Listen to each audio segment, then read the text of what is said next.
छात्रों, कैसे हो आप लोग। तो आज हम हिंदी विषय का अध्ययन करने वाले हैं। इसमें वाक्य के भेद, यह व्याकरण का हिस्सा हम देखने जा रहे हैं। वाक्य के भेद मतलब इसको वाक्य के प्रकार भी कहते हैं। भेद मतलब प्रकार, तो वाक्य के प्रकार। तो देखिए, जब हम किसी भी भाषा का ज्ञान लेते हैं तब उस भाषा का व्याकरण हमें समझना बहुत ज़रूरी होता है, क्योंकि व्याकरण के बगैर हम किसी भी भाषा को अच्छी तरह से समझ नहीं सकते हैं। तो इसलिए व्याकरण ज़रूरी होता है। इसलिए हम देख रहे हैं कि वाक्य किस तरह से बनता है और उसके भेद कौन से हैं, उसके प्रकार कौन से हैं। देखिए, नीचे दिए गए वाक्य पढ़िए। भारत एक महान देश है, समय बहुत बलवान है, सदा सत्य बोलो। अब देखिए, शब्दों के ऐसे सार्थक समूह को वाक्य कहते हैं जिससे किसी विचार की पूर्णता प्रकट हो। जैसे विद्यार्थी पाठशाला में पढ़ते हैं। तो वाक्य किसको कहेंगे? वाक्य होता है शब्दों का समूह। लेकिन सिर्फ शब्दों का समूह से वाक्य होता है क्या? नहीं। तो इसके लिए यह शब्द बहुत ज़रूरी है कि शब्दों का सार्थक समूह। सार्थक मतलब ऐसे शब्द के जो एक अर्थपूर्ण रचना, शब्दों की अर्थपूर्ण रचना को हम वाक्य कहेंगे। तो देखिए, यह हो गई वाक्य की व्याख्या। वाक्य की व्याख्या का क्या कह सकते हैं हम? शब्दों के ऐसे सार्थक समूह को वाक्य कहते हैं जिससे कोई बोध होता हो, जिससे कोई अर्थ होता हो। मतलब अर्थपूर्ण शब्दों के समूह को हम क्या कहेंगे? वाक्य कहेंगे। जिससे किसी विचार की पूर्णता प्रकट हो, मतलब उसको मीनिंग लगे, उस वाक्य से कुछ बोध मिलता हो, पूर्ण वाक्य हो। जैसे यहाँ पर उदाहरण दिया गया है कि विद्यार्थी पाठशाला में पढ़ते हैं। तो इससे हमें बोध होता है, हम समझ सकते हैं कि यह जो 4-5 शब्द एक जगह आए हैं और इससे वाक्य तैयार हुआ है, उसको अर्थ है।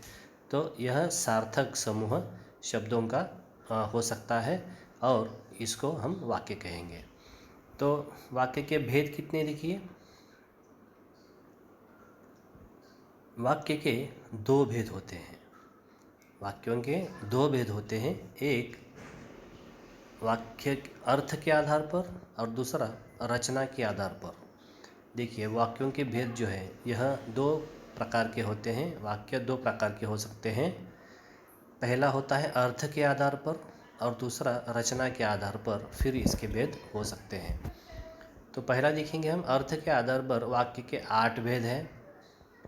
अर्थ के आधार पर वाक्य के 8 भेद होते हैं। पहला विधानार्थक वाक्य।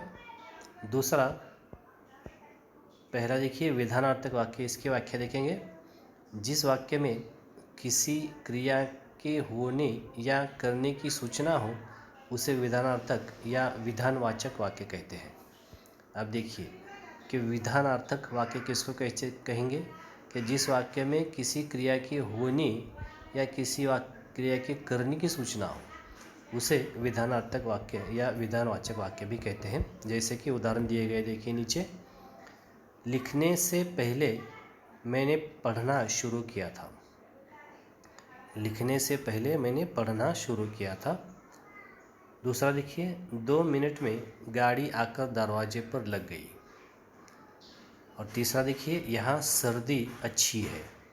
तो यह क्या है कि इसे हमें किसी क्रिया के करने की सूचना मिलती है, तो उसे हम क्या कहेंगे?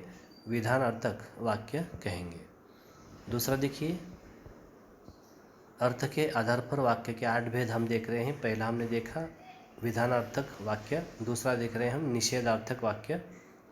अब जिस वाक्य में किसी बात के न होने या न करने का बोध होता हो उसे निषेधार्थक या फिर निषेधवाचक वाक्य कहते हैं। जैसे, पहले हमें उदर की चिंता नहीं थी, दूसरा, फूल अपना प्रतिबंध नहीं बेचेगा।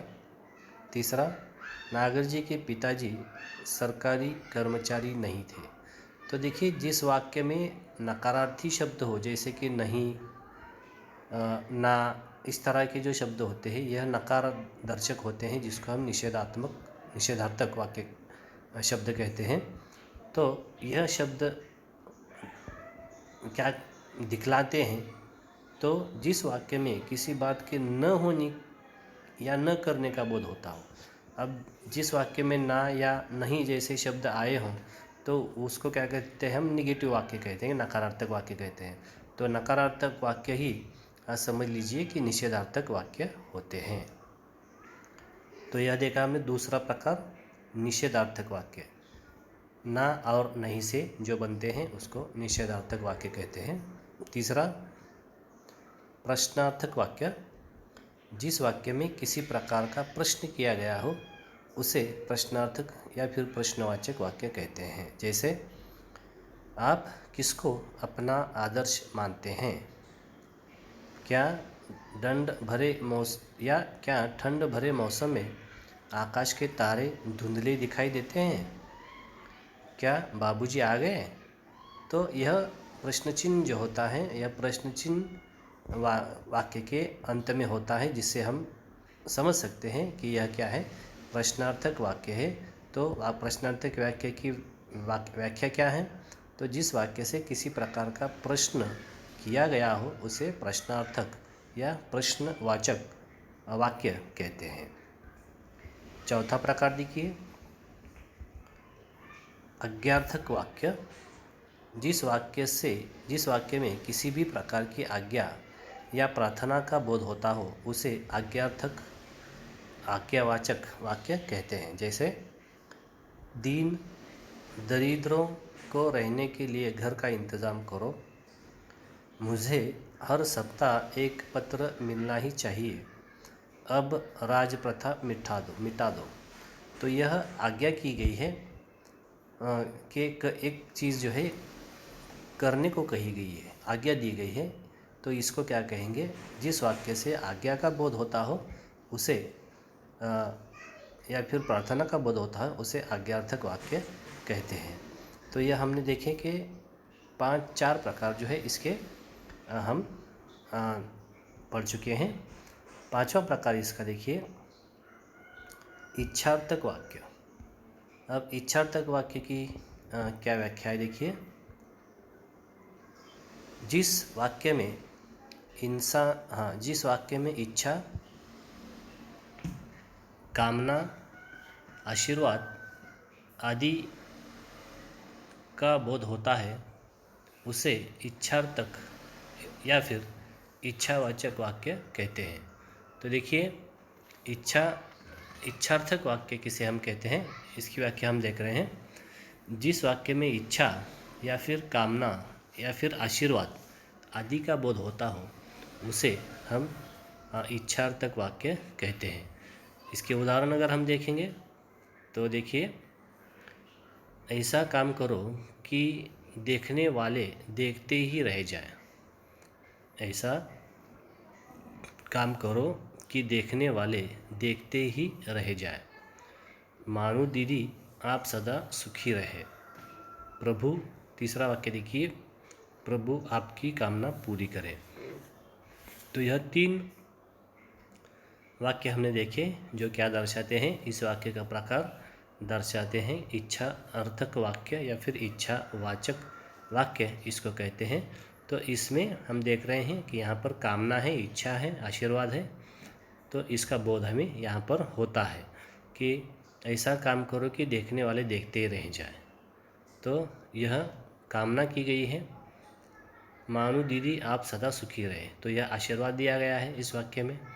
और प्रभु आपकी कामना पूरी करे, मतलब यहाँ पर कामना पूरी होने की यहाँ पर भी आशीर्वाद ही दिया गया है।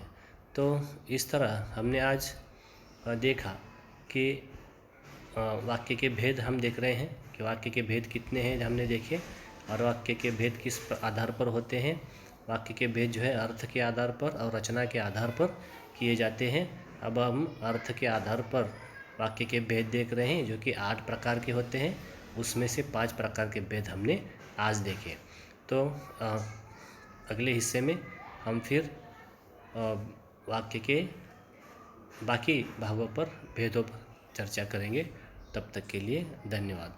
अब यह आपको स्वाध्याय आपके लिए यह है कि वाक्य की आपको व्याख्या याद करना है। वाक्य किसे कहते हैं और वाक्य के भेद कितने हैं और किस आधार पर इसके भेद किए जाते हैं।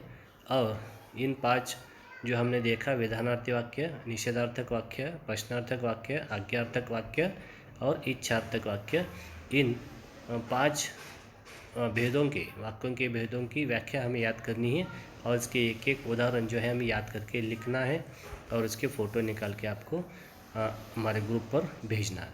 तो आज के वीडियो में इतना ही। धन्यवाद।